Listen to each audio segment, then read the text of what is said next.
day of Adar, every small conquest of one's evil impulse, even in permissible areas, is significant. So someone would think, oh, what's the big deal? I wanted to eat the cake, I didn't eat the cake. Do it l'shem shumayim, not for just for to maintain your physique. Doing it for Hashem. Said, why do I need it? Another thing. What's the point of it? So any kind of a sacrifice, even in permissible area, conquering the impulses is significant. With each triumph, one generates tremendous holiness, kedusha. So what makes somebody holy? The more sacrifices that he does. The more, every time he controls his impulse, it becomes holier and holier. The central point of the above discussion was that through the occurrence of evil thoughts in one's mind and through one's battle against them, the Sitra Achra is subdued, causing great pleasure above. Furthermore, not only by fighting his evil thoughts does one subdue the Sitra Achra, but even in matters that are fully permissible.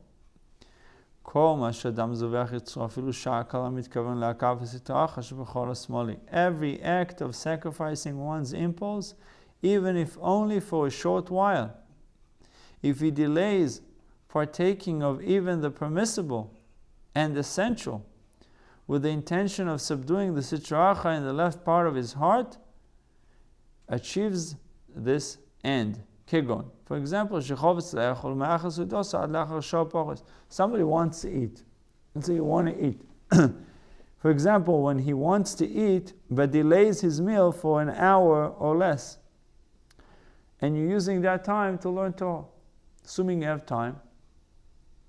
But your Shabbos you can't do it, because Shabbos is a mitzvah to make kiddush right after you finish davening. You need to daven slowly, but once you finish davening, you have to make kiddush. Very significant, but during, let's say you're able to eat at 7 o'clock in the morning, or you can eat at 7:30 in the morning. So you'll say, I'm going to spend this from 7 to 7:30 to learn Torah.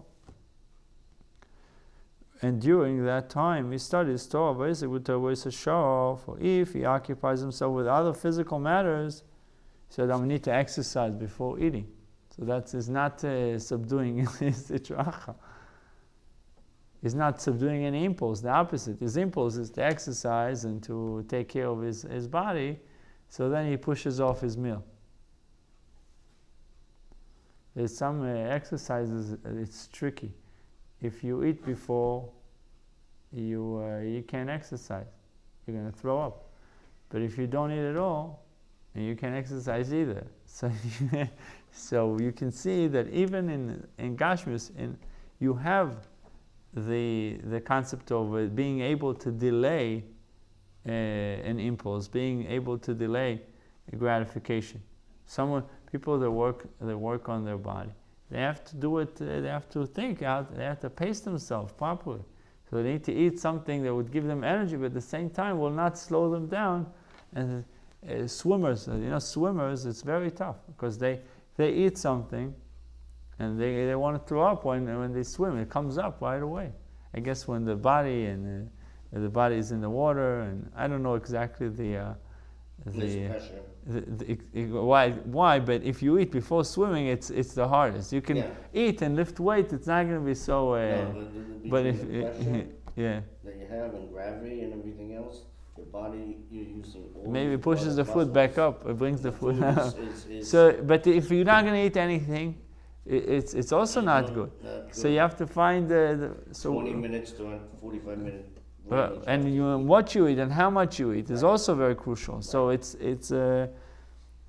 how much more so when it comes to kedusha, we have this concept of being able to delay gratification. We mentioned it a few times that a study was made with 3,000 children in Stanford University that they gave a child a chocolate and they said, marshmallow, for the marshmallow test. They got marshmallow. They said, you want it, you can have it now, or if you want to wait 5 minutes and you get 2 marshmallows. But if you eat it now, you get only one marshmallow. And he said that those kids that waited, very few waited. They said, and most of the kids just ate it. But those kids that waited and said, I'll wait 5 minutes for the second one to have two. And they were successful in anything. They were, I don't know, but they were young age, but they followed them afterwards. The study was done for 30 years. Smart. And those kids were successful in any area. People who went for music, who went for sport, who went whatever area in life they chose, they were successful. And with religious people, we know that we are taught to do it since we are kids. Today, my son eats supper, and then he wants, I want yogurt. No, you can't have yogurt. You should just have meat. So at 3, 4 years old, they're already learning to postpone their gratification. They have to wait 6 hours. They gotta wait 30 minutes or an hour, whatever it is. But constantly, you gotta wait. You have to control your impulse. Mm-hmm. So we are taught to do it. Think before you eat, think before you speak, think before you act. Right. Yeah, I saw a letter that the Rabbi wrote to someone that had anger issues. The Rabbi wrote to him that all you have to do is not to respond right away. Any situation that happens, wait 5 minutes, 10 minutes. What's going to happen? The world is not going to... nothing's going to happen. Wait a few minutes. And this is how, when once somebody is waiting, now he can rethink about it. He doesn't have to respond without thinking. He has more time to say things that he doesn't have to regret afterward why he said it. Especially as a Jew, you show a certain presentation. Right. Once it leaves your lips, that's it. Or your it's out there. or whatever. So, and during that time, he studies Torah. For if he occupies himself with other physical matters, he does not subdue the Sitra Achra by postponing his meal, since he is in any case indulging his animal soul with other things. You're watching a movie, you don't want to interrupt the movie to eat, so you're indulging your animalistic soul anyway. But if he studies Torah during that time, then even when the delay of his meal does not gain him any time for Torah study, for he would have studied Torah regardless,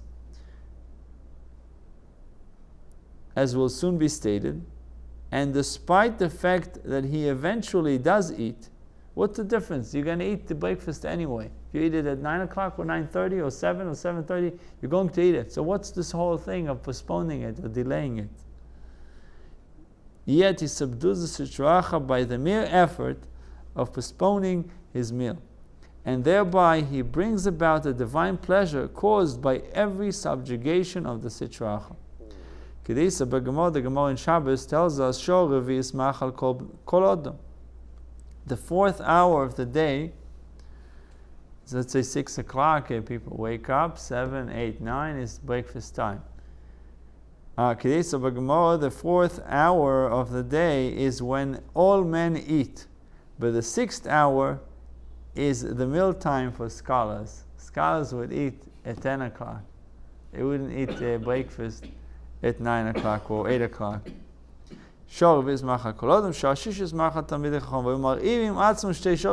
Because they would go hungry for 2 hours with this intention. Although even after the meal they would study all day. Similarly, this is the point that you mentioned, if one restrains his mouth from saying things which he greatly desires to say, sometimes it's like right there, you want to say it, concerning mundane matters, even where there is nothing wrong with the words per se, yet he refrains from speaking them precisely because he feels a desire to do so. Anything that he feels a desire to do so, he stops himself or delays it. Like with Shmuel Munkes, when he saw there was a Fabregan and somebody made filled lungs with some special delicacy, and preparing it in the kitchen, and he felt the intensity in the air. People are anticipating the dish. So as he was getting closer, He felt it's more and more excitement. Love is in the air, excitement. He saw it. So he took. They told he didn't serve it. So they started first politely. No, maybe you should serve it, and then they became more demanding and more demanding, and then they literally got up and started pursuing him to give him the pot. So they took the pot and he spilled it on the floor. So they decided to give him lashes. They made a beis din right there and then. They're giving him lashes. So he didn't run away. He laid himself on the table. Go ahead. He gave him lashes. And they were done with beating him, the butcher ran into the shul, and he said that this meat was treif. It was not kosher meat. So they apologized to him, and they said, "How did you know? How did you know that it's not kosher?" He said, "I didn't know, but when I saw there was such strong desire to eat it, I knew it's coming from the other side." And the Sitra Achra wanted them to eat it because it wasn't kosher. If it was kosher, couldn't care less. But since it was a great passion to eat it, and that's why he stopped them from doing so. And likewise regarding the thoughts of his mind, he surpasses an urge to think about some mundane matters. Even by the slightest subjugation of the Sitra Achra here below. So even by the slightest subjugation of the Sitra Achra here below, the glory of God and His holiness is greatly elevated on high. So it's worthwhile a little bit to control ourselves.